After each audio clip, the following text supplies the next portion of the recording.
Hey, thanks for joining me. This is one I've had in my hands for a long time. I actually, one of my viewers sent me a big box of comics with all kinds of stuff in it, and this was inside it. Now, actually, I already own this book, and I was going to get to it eventually, but since I have it on hand and I flipped it open for the first time in 26 years, this book was made in 2000. And I honestly kind of completely forgotten about this thing. And there is some really, really impressive stuff going on in this book, and it all hinges on the art. Bryan Hitch, that is a guy that I'm extremely, um, he's one of those artists that when I discovered him, I'd seen his work on a few things. Sometimes, actually, I'd seen his work, but I didn't know who he was. I didn't pay attention to anything. The art wasn't that exciting. But I was reading Stormwatch from Image Comics, Wildstorm, and Warren Ellis was writing Stormwatch. And he was kind of, I think he was on his Stormwatch Volume 2. They ended Stormwatch Volume 1, started a second one. And I do remember reading how on Volume 1, the stories that he was doing, the art was being drawn by Tom Rainey, and Warren Ellis was really a big fan of Tom Rainey working with him and just really appreciated the kind of vibe that they had together. And then they started Volume 2, and I can't for the life of me remember the name of the artist who started drawing Stormwatch Volume 2, which kind of plays into the whole kind of buildup of this thing. Because in an interview, Warren Ellis was saying the artist was fantastic, but he just wasn't bringing the kind of feeling to the art that Warren Ellis was looking for. He kind of made it sound like the writer and the artist weren't vibing, and it just wasn't clicking and connecting. I've never been in that scenario, but I can understand the idea of like an energy that's working between writer and artist when they're making something incredible. When a writer has a story and you hand it off to an artist and they just make the images fit the story in a way that just they both get super excited about. And Warren Ellis was saying that the artist on Stormwatch Volume 2 wasn't really doing it for him, so Warren Ellis was going to quit. He flat out said this. But then suddenly, as the later stories, they got toward the end of the stories, kind of the contract that Warren Ellis was kind of under, they brought along this artist, Bryan Hitch. And Warren Ellis said in this interview, he's like, suddenly the book became alive. Suddenly it was vibrant. He's like, suddenly I was interested, I was involved, and I wanted to do more. Which they did. They ended Stormwatch Volume 2 and spun it off into The Authority, which is one of the most popular comics of its day. And I was hooked. It took me a second, an issue or two, to get on board with what Bryan Hitch's art was. He was kind of finding himself in a way. He was kind of refining his work, in my opinion. And suddenly he just had something that just blew my mind.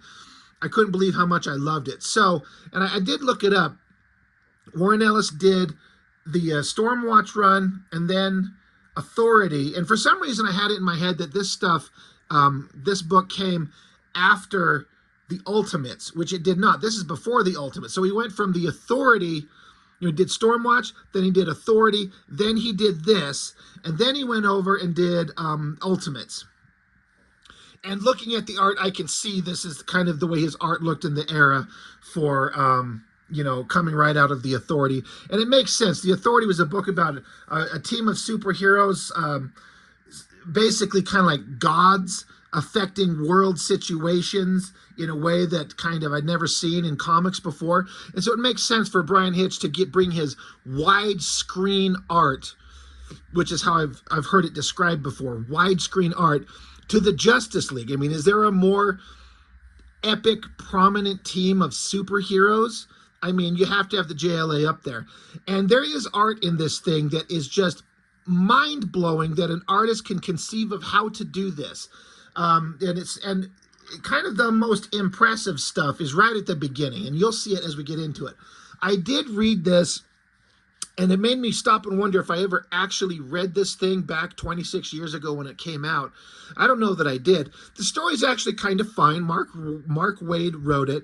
And Mark Waid definitely has something to say, but I was so just enamored with the visuals and how good Bryan Hitch was. I couldn't believe it. And so having read the story, it gets a little confusing in places. I'm like, wait, what? What's going on? What? I kind of got lost a little bit, but the point was there. And Mark Waid wrote something really good. This book, I think it's treasury size is the terminology, like for size comparison. There's your standard size comic book right there. You can see how much taller and how much wider this is. And for the story that they're telling and the kind of art that Bryan Hitch can do, this makes sense that they would have his art put in a book in this giant widescreen format. I mean, I kept having to adjust my little arm here that holds my phone to record this, to back it up, to get the optimum angle to show everything.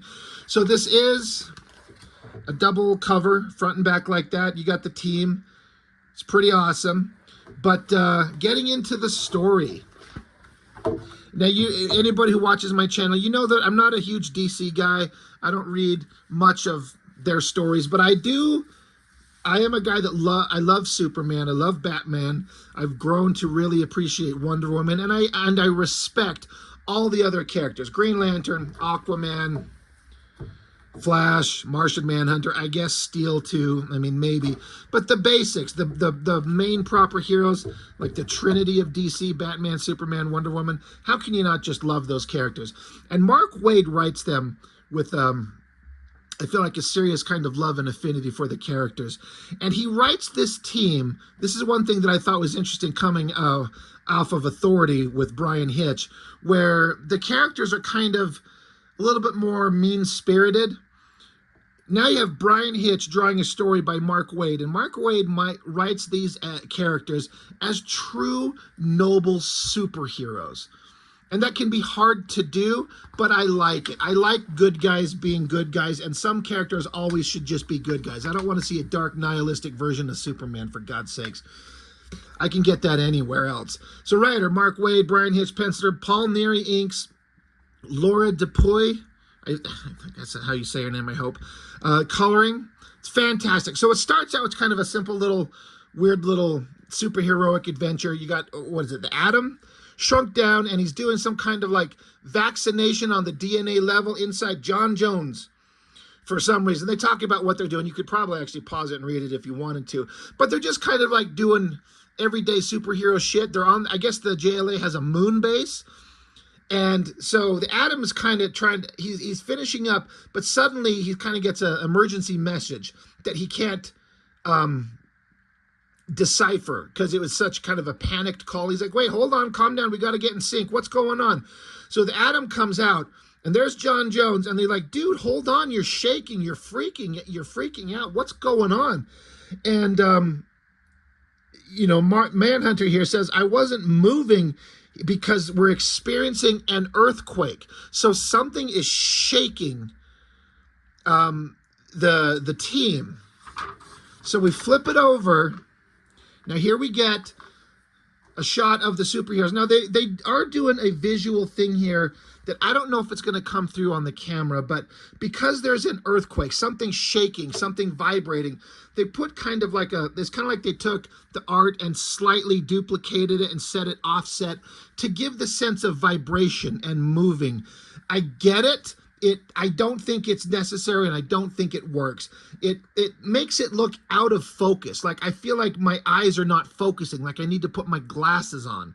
Now again, I don't know that comes through on the camera, but looking at it, I can 100% see it. I do not like it. Like on the back of Superman's head, you can see the back line of the hard black line of his hair, but then there's also this extra line where it's kind of like, again, trying to show the vibration. But there is a reason for it, and you can kind of get the sense of it in the rest of the art. But like, holy shit, how does a moonquake, how does that happen? And Superman looks into the distance, and he says he sees something approaching Earth. And they're like, well, can you, Superman, you're Superman, you can see it, or you got supervision. He's like, I'm trying to, but it's hard to get a fix at the velocity it's traveling. And he's like, it's so huge. It's so big. So the visuals, we start getting close up on some tech. And Superman saying, it looks like, is it cities? Yeah, it looks like buildings in a city. He's like, what scale am I looking at? And each one of these continuing visuals, you'll see this part, and then in the panel following it, you can see that we're zooming out. So this element here are like these elements right here. And then look at this drawing. The perspective on there, these big round spiraling things going into the distance, this long center kind of connective part just going into the, like, it's massive. This looks like a giant skyscraper building, but then look how many there are. It keeps pulling back, and then again the perspective going into the distance. I hope that comes through. It's crazy. But then again, so you see this, and then you go to that, say you're backing out. Now take that and go up to here. This entire thing we're seeing here is just this small element right here. So Bryan Hitch redrew each one of these panels to back out even more. So now, again, that little element there is this entire thing here. And then once again, this whole thing here is this little thing there. Just backing out to show the enormous scale of this thing approaching Earth.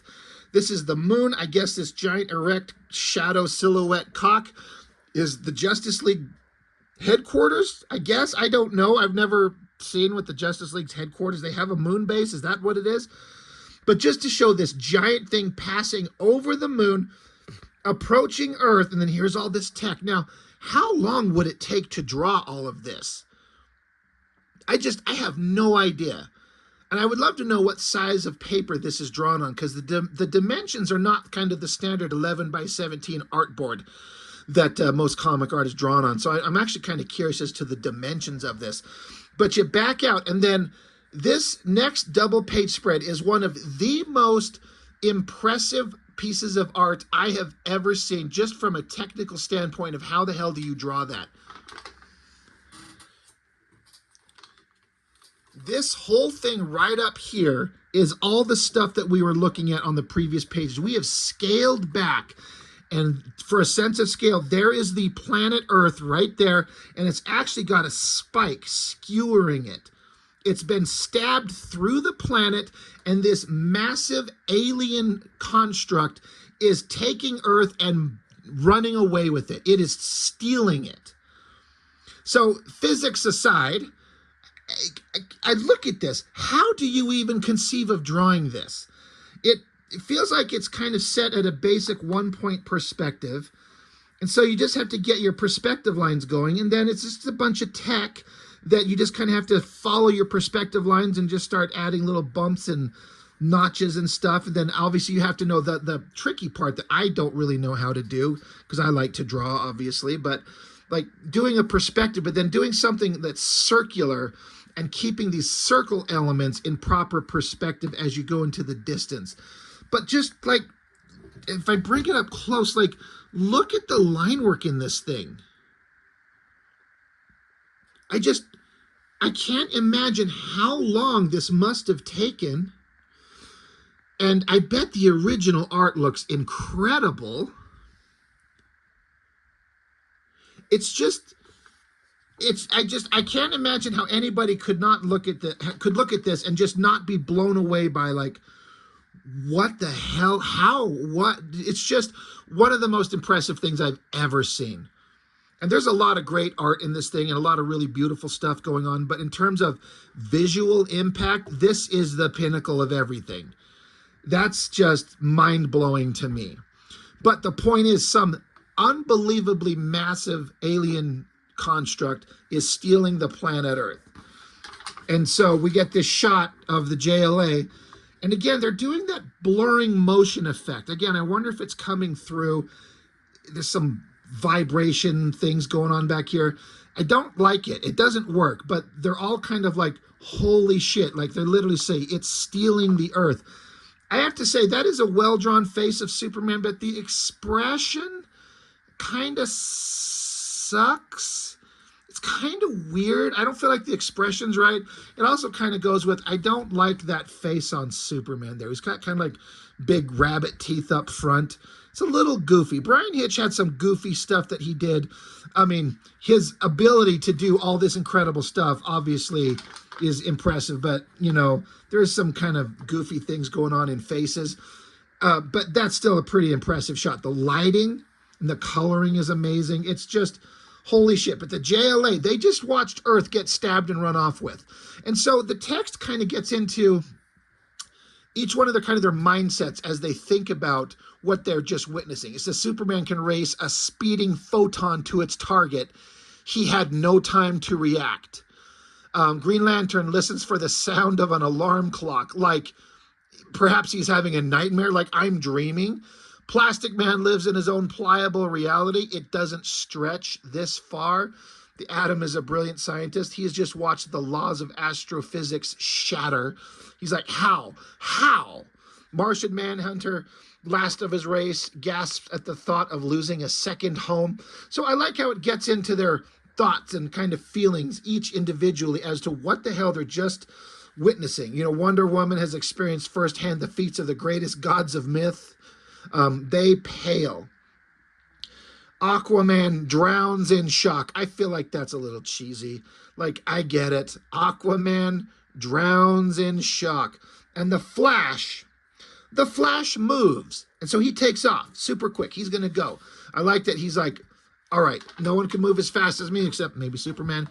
Got to figure out what the hell's going on. So they race to get to a teleporter, and they're trying to figure out if they can teleport to that construct before it gets out of range. Like, holy shit, this is crazy. We got to go. We got to hurry. It cuts to Batman.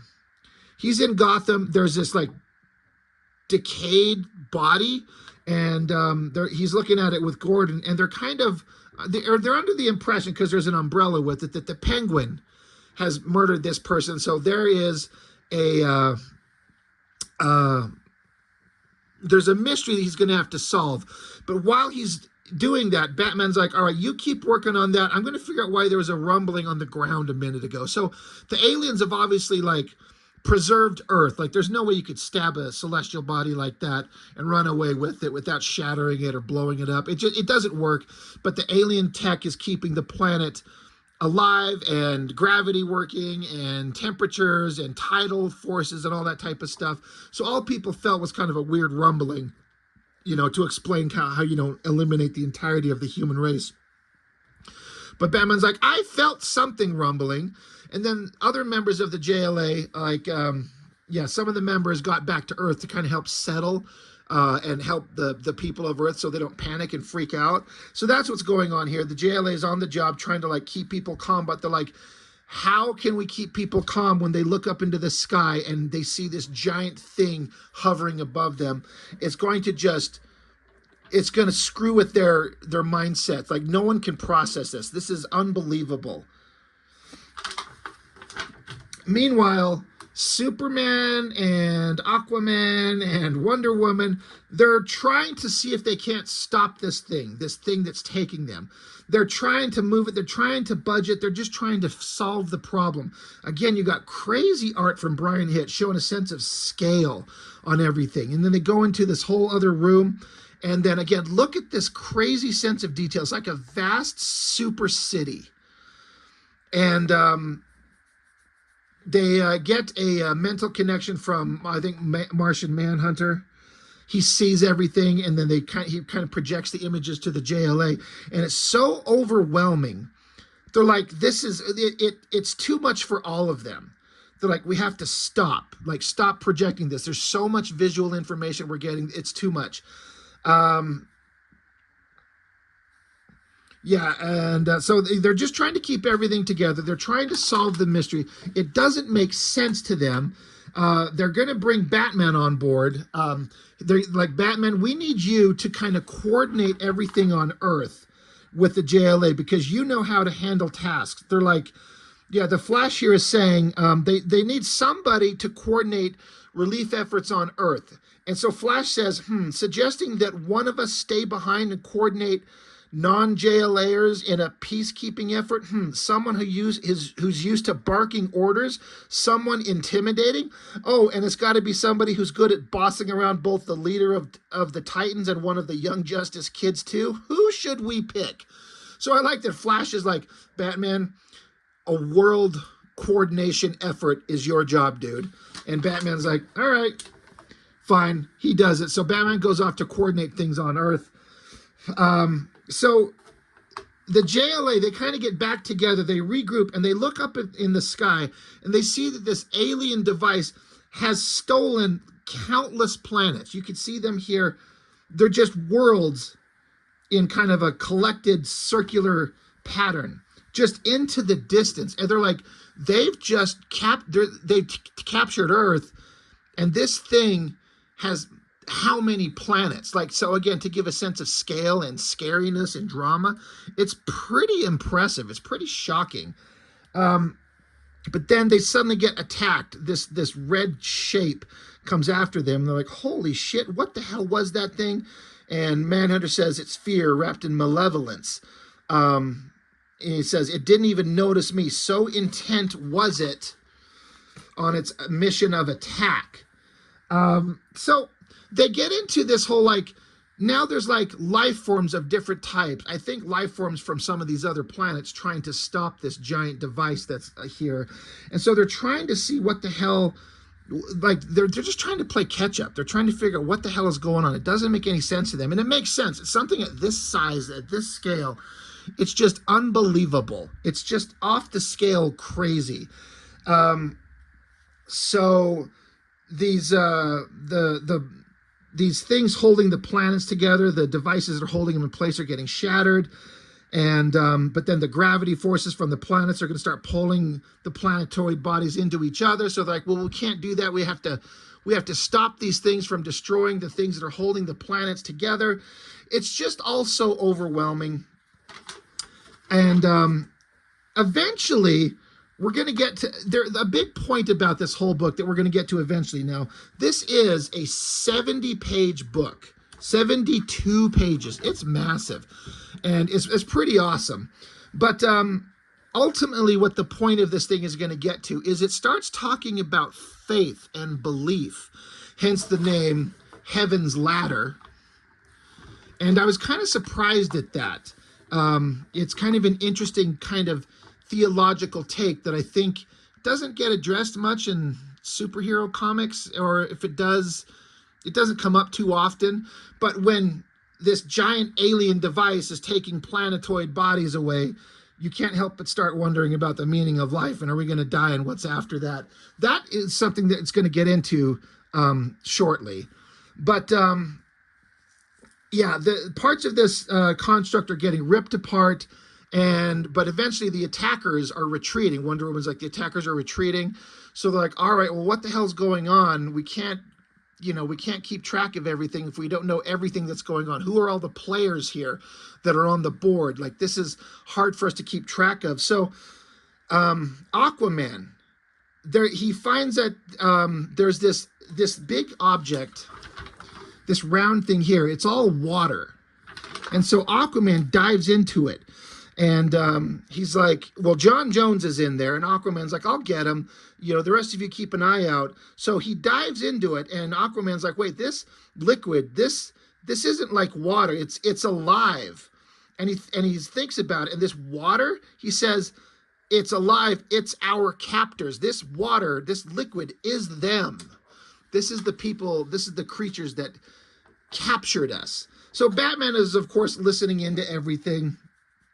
And so this is where it kind of gets into, they start discussing kind of the point of the book, which is a philosophical and theological kind of concept. Because John Jones is in there, and he's kind of been overwhelmed. And Aquaman saying, John is simply overwhelmed by the thunderous grief of those around us.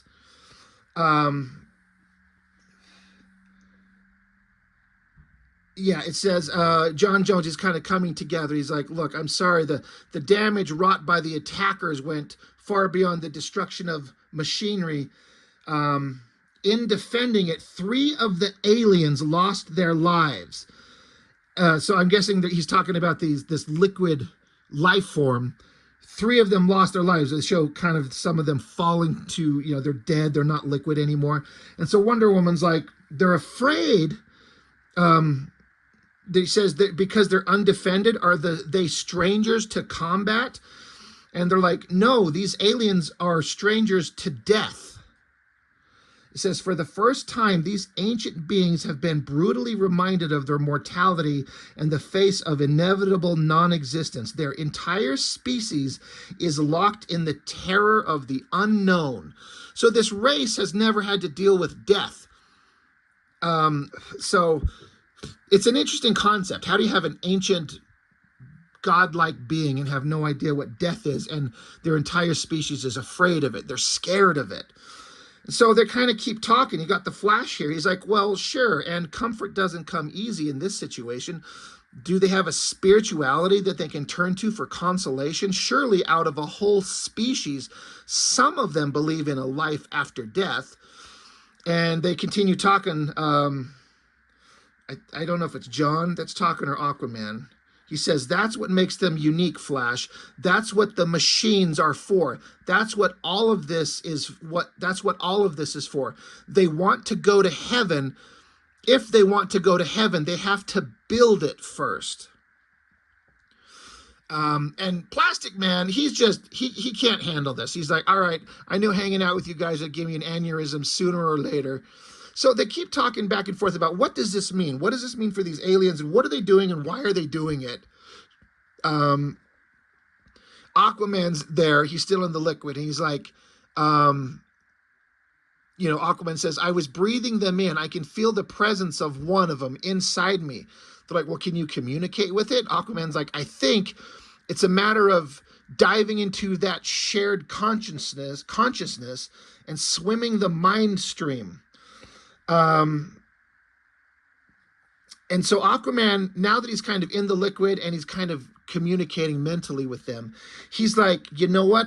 I can see these aliens, they're the universe's first race, born billionths of a second after the Big Bang, composed on a scale that makes us infinitesimal in comparison. Of the prions that eventually coalesce to form atoms. So they're just this ancient race that's been alive as long as the universe, as long as creation has been around. And so they're like, well, okay, so that's what they are. How long have they been alone? And he's like, millennia. They countered solitude with curiosity, roaming and cataloging our cosmos with an emotionless scientific detachment. So they get into who these things were and what they did and how they kind of kept themselves going forever. How they studied these things, how this race sees what they are and how they perceive other life in the universe.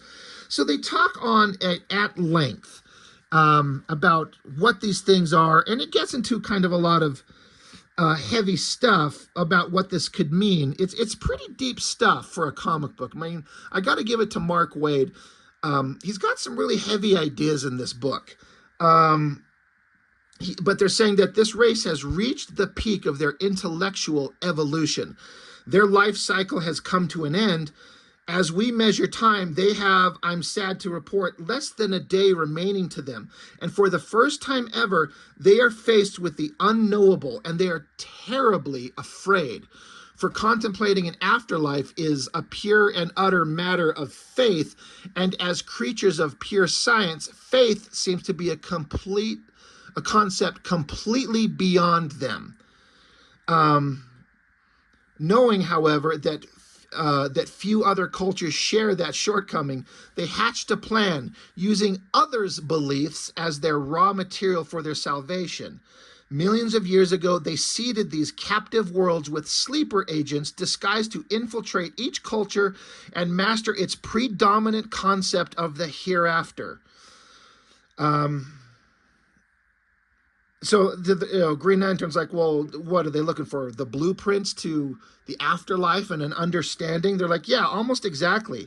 Before returning our worlds unharmed, the sleepers are even now preparing to bring what they've learned here to this birthing chamber, where combining their insights with the planet's metaphysical energies, they'll fuel the creation of an extra-dimensional space, a home for their souls, a heaven of the quantum mechanics' own making. So it's a really crazy concept, and it's hard for me to even kind of explain it because it's such a weird thing.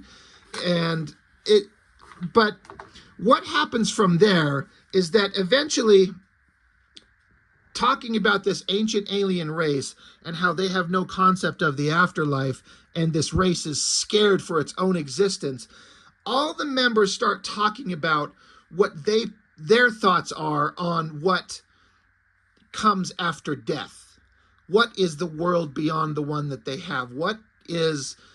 Are you going to meet God? Do you blink into nothingness? Do you transcend into something else and something new? And so you get some discussion between the characters of what that is. Like,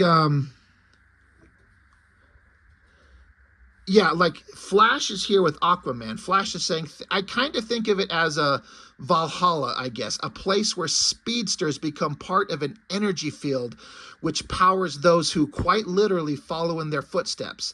So he's like kind of explaining what he thinks the afterlife is, this energy field where people who are super fast, that's where they all go.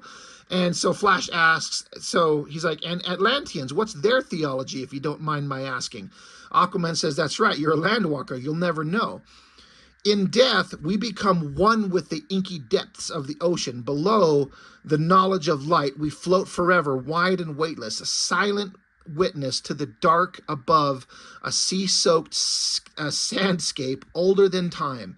Every creature from the sea, from the mighty whale to the merman to the turtle to the glistening mussels shed of their shells, become the very salt that buoys the teeming life beyond them. And so Flash hears that, he just kind of stops and just kind of listens, and he's like, wow, I mean, that's crazy. So again, they talk about that type of stuff, and while they're there, they're on these other planets that this ancient construct has collected, and they're kind of getting a sense of what the afterlife means to all these other creatures on these planets, and they end up in conflict with some of these creatures. Like, they're on this planet, and they're like, the people on this planet, this life forms on this alien planet, they're shapeshifters, and we're literally walking on them right now. They're like, oh, okay, this is crazy. And so there becomes a big conflict, because they're saying that the big alien construct sent individual sleeper agents to all these planets to learn about their faith. And now those sleeper agents are waking up, and now it's creating fights and conflicts on all these worlds. So now the JLA has to get involved in those fights and try to find the sleeper agents and kind of stop this whole crazy thing from happening. It's so convoluted in a way that makes it sound kind of negative, and that's not what I mean it to be. But it's a wild concept. So anyway, the JLA has to deal with all these conflicts on these varying worlds, and that's what a lot of the next bunch of pages are. I have to say that as I was reading this, I was kind of super fascinated with the initial concept as it got started, but as it went on, I don't know. It started getting, it didn't gel for me completely. Like, the ideas that are being explored were certainly fascinating, and I appreciated the conversations that all these different characters with different kind of mindsets were discussing. But I did kind of get to a point where I'm like, I don't know. It wasn't super fascinating to me in the way that, the way it started. Like, you could probably tell my enthusiasm for the way this thing kicked off with that giant visual and the concept. It's still really well done, but for me, it was just kind of a little bit like, okay, here we go. But I can't help but be amazed at the art and how Bryan Hitch is able to put in this level of detail that seems to go so far vastly into the distance. Like, how long does it take him to draw all these pages? I bet it took him forever. Like, there's no way, like, this is, you know, this is not a 20-page monthly comic. I bet it took him 6 months to draw this thing at minimum. You know, it's a 70-page comic. But the characters, like I was saying, they have to keep going to these different worlds and kind of keep squashing a bunch of these fires that keep going while they keep having philosophical debates about the nature of afterlife, and at the same time running into all these aliens that are experiencing different things that they've never experienced before, and having to kind of keep them calm. It's all a bunch of like alien cultures and different concepts that are coming together that the JLA has to handle, and they do. They handle it well. That's why they're like the kind of the premier superhero team. Like I said, I'm not a DC guy. I don't read this stuff, but I feel like I understand at the core in the terms of these heroic good guys, this JLA team. They're the best of the best. And even though I don't read them, I understand that that's who they are. Back with Batman, he's observing everything, and he's starting to put certain things together, of course, because Batman's just too fucking cool. He starts piecing things together in a way that no one else can, because he's gonna contribute. So, of course, the JLA, they keep going to all these different worlds and helping things out. And there's all these crazy things that are going on. There's flying people. Plastic Man's having this crazy time on this gambler's planet, of course. And from a visual standpoint, over here, you got Green Lantern and Wonder Woman dealing with this, like, space-flying fleet of vehicles in this battle that's going on. And I have to give Bryan Hitch credit again. He designed some really amazing vehicles, and these ships look incredible. Kind of like something you'd see in Star Wars or something. You got the cockpit, got these weapons ports here on the front, these kind of wing designs, and then he draws this same design in multiple perspectives. Like, this is not some kind of like wireframe model constructed in a computer. Like, he draws these by hand. Unless you all know something I don't, back in the year 2000 when this book was made, which again, he might have been working on it in 1999. I mean, let me validate myself. Yeah, copyright 2000. It doesn't say a month that I can see here.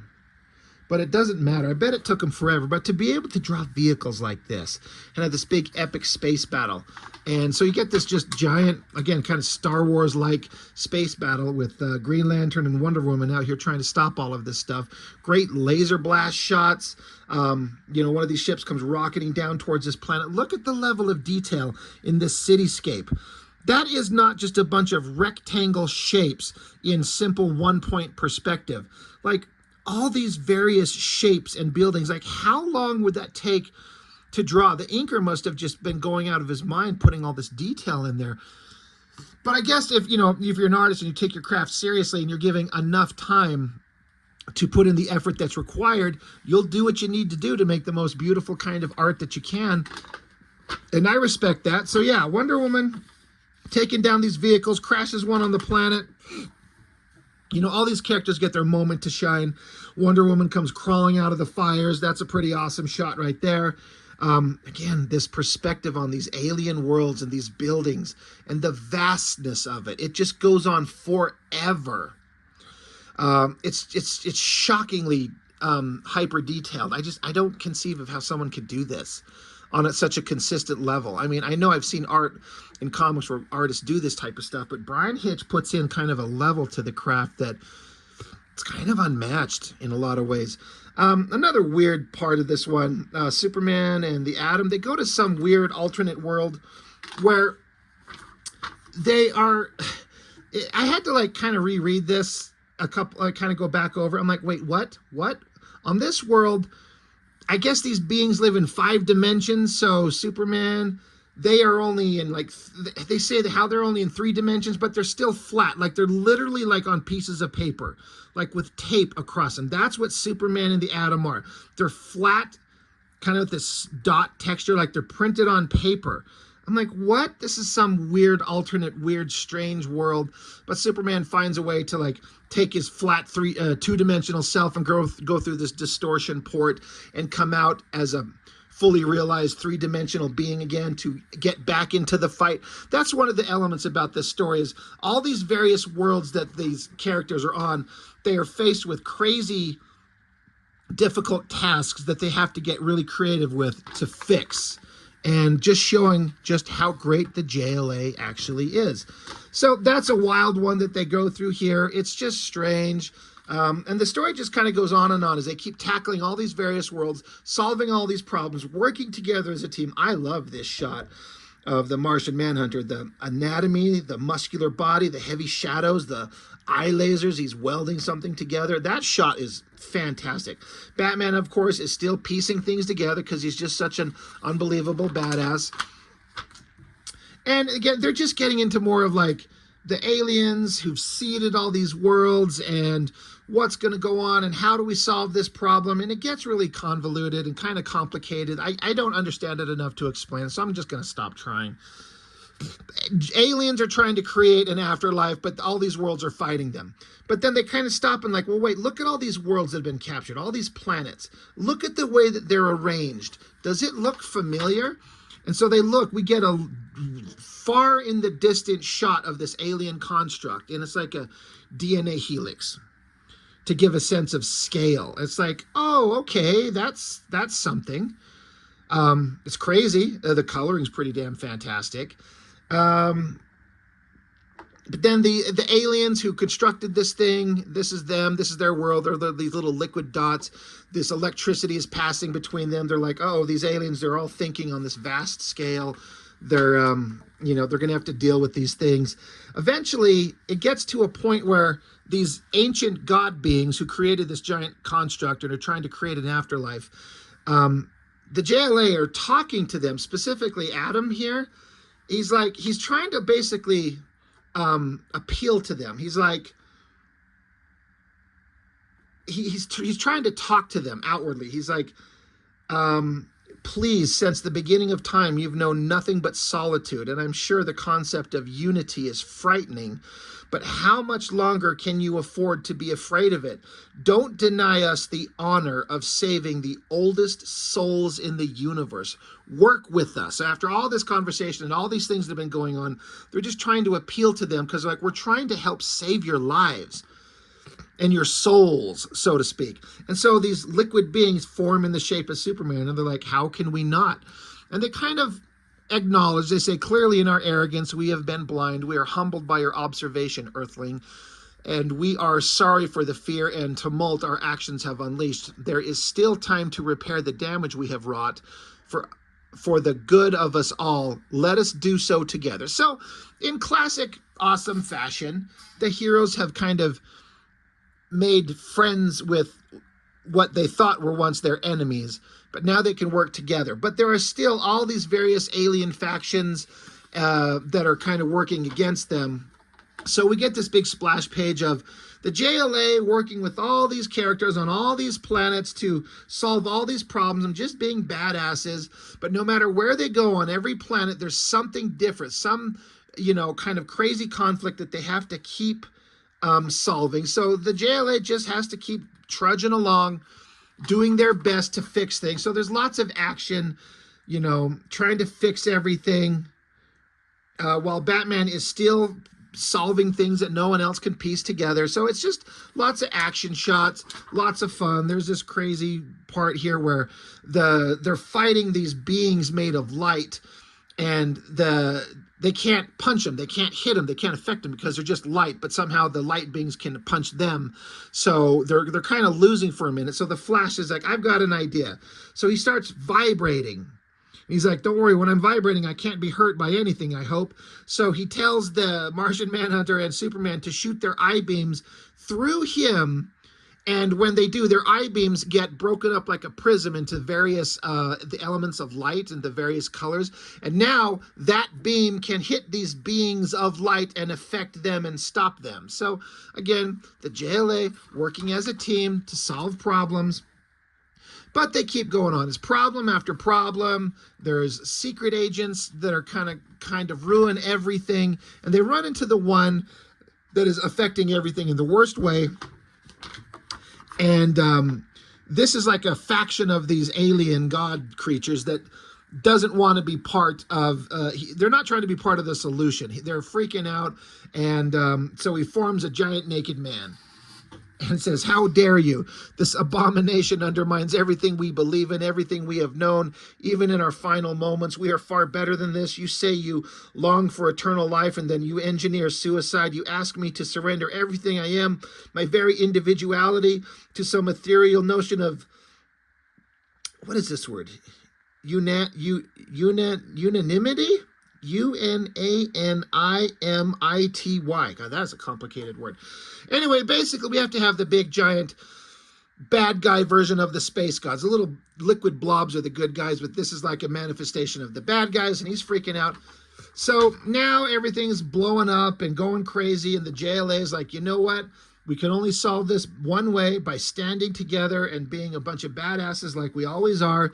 So we're going to get an awesome, giant, double-page spread of 8 giant space god coming down to get them, and the team going to fight them.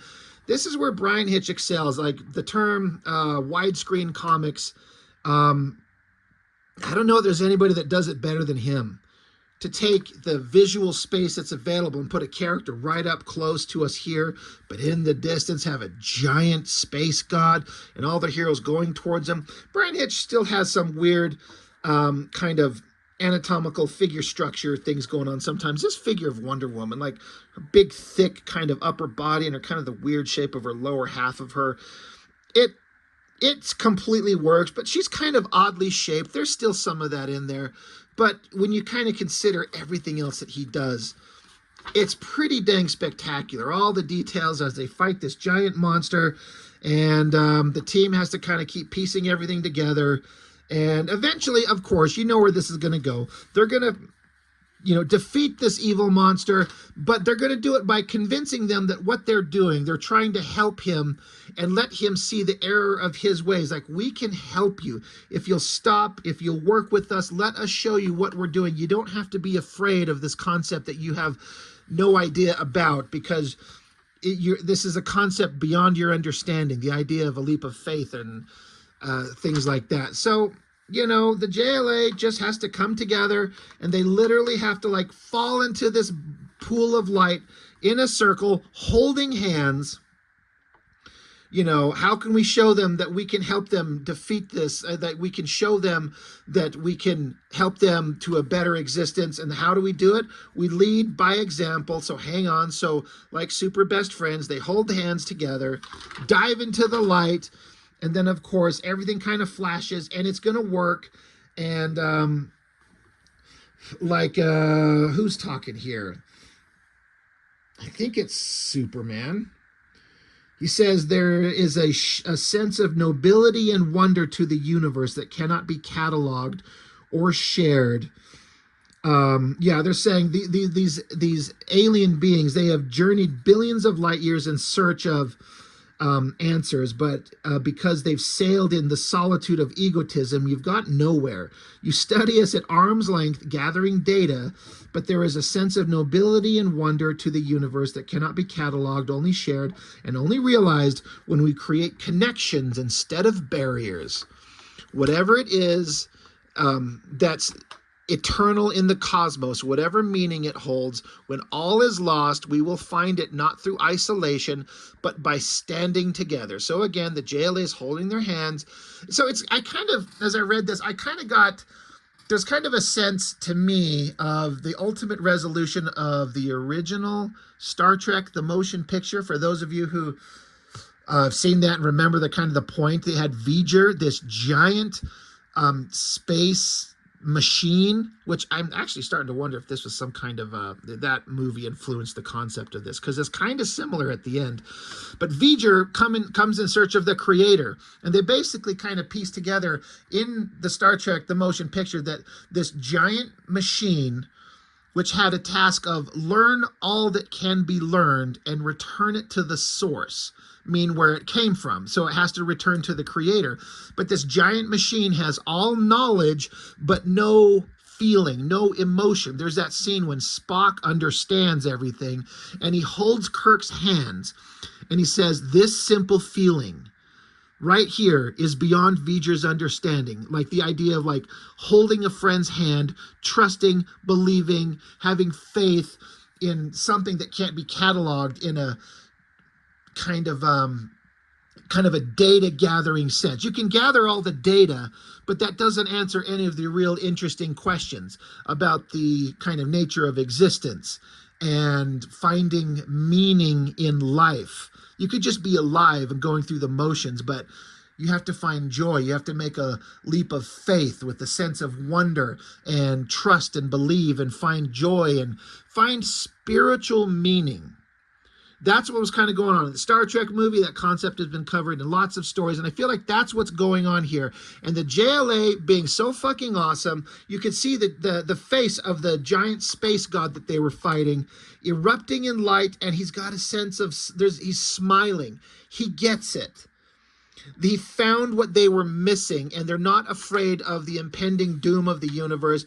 A giant explosion of light. I mean, this is straight out of the fucking Star Trek the Motion Picture, seriously, where V'ger joins with Captain Decker. The machine joined with the man, and it exploded in a brilliant, bright white light into a giant space orgasm. Boom.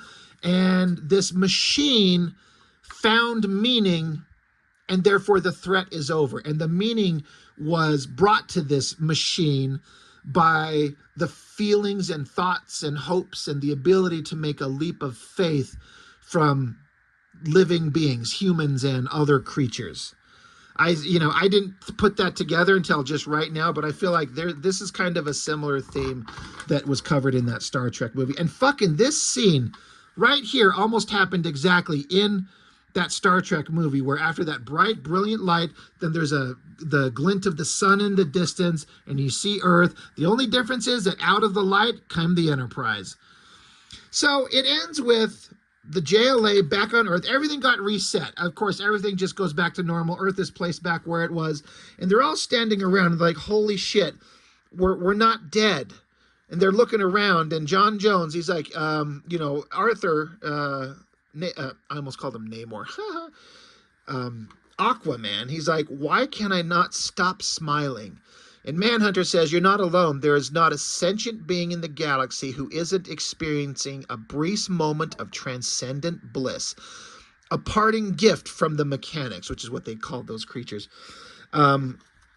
And they said, quote, thanks for letting us borrow your planet. Like the beings who stole the Earth, they kind of said, thanks for letting us borrow your planet. Thanks for helping us. And so everyone's happy. Even Batman is smiling, and Superman kind of takes note. The Superman's like, are you smiling? And Batman's like, me? No, too busy. Despite the celebratory air, I suspect there's quite a bit of global cleanup to do. And because, this isn't a situation where everyone forgot what happened. Everyone experienced this crazy situation. And so there's probably a lot of panic and a lot of crazy stuff going on across the world that still needs help getting kind of wrapped up and resolved. Like, it's not over. The threat is over. But there's still a little bit of cleanup to do. And Superman says, you know what? Batman's right. Everyone pick a continent. And Plastic Man's like, Antarctica. And Superman says, with people on it. Better yet, pair up. No one has to tackle the world alone. And so then you get this awesome ending splash page. Superman says, not today. Like, no one has to tackle the world alone, not today. And so the JLA go all their separate ways. You get this awesome shot of these incredible heroes who just literally saved the entire planet and probably all of existence. And they're so thrilled. They're so happy. They're feeling so positive about everything that they've done, and they're like, you know what? There's still work to do, but they're happy to do it because they're heroes. And I love a positive ending like this. There's a place for dark vigilante shit and nihilistic heroes and all that type of stuff that like Mark Millar loves to write. But sometimes, goddammit, I want heroes to just save the world and do a good job and be something to look up to and aspire to, and just have good guys win and just have heroes save the day. And that's how it ends. So there's like I was saying, I kind of skipped over a lot of the conversation. I can't sit here and explain it all. No one wants me to, but it covered a lot of interesting ideas. I do have to say, once I kind of pieced it together at the end, that I feel like the story is taken from Star Trek: The Motion Picture, which probably has its story, has origins in somewhere else that I'm unaware of. But once I saw that, like, you listened to me kind of piece that together in real time right here. I'm a big fan of Star Trek, and that first movie, it gets a lot of flack for being dull and slow, but it is good sci-fi. The original Star Trek movie is fantastic science fiction. It's a good movie. It's just long and slow. But the ultimate resolution is the same fucking thing as right here. And you know what? That's fine. I'm kind of okay with that. That's just V'ger from the end of Star Trek. But the star of the show, I mean, Mark Waid wrote something pretty profound. I feel like he put a lot of heart into it. But Bryan Hitch, he's the superstar. And he goes on to draw the Ultimates after this, and that's one of my favorite comic books of all time. And Bryan Hitch is still drawn to this day, and he's never lost a step. I've never enjoyed him as much as I did when he was on Ultimates. That is my favorite version of anything he's ever done, is the Ultimates. I really, really was into the Authority, and he just became the best version of himself on the Ultimates. And I've picked up stuff that he's done after the fact, like after Ultimates. I'm pretty sure he went and drew the JLA comic for a significant run. But it just wasn't quite as interesting to me. But how can you look at an artist who draws stuff like this and not just be in awe of the talent and the dedication he puts into creating this? It's shocking. It's fantastic. So anyway, it's a pretty wild book. I'd be curious if anybody's got some ideas on this, if you've read it, if you know more about it. Did I misinterpret some things? Open for conversation. We'd love to hear what anyone has to say about anything. But for me, the star of the show is Bryan Hitch for sure. But Mark Waid wrote an interesting story for sure. Pretty fascinating stuff. But yeah, that's all I got for this one. As always, I really appreciate you joining me and watching my channel. It means a lot to me. Thank you as always, and I'll see you next time.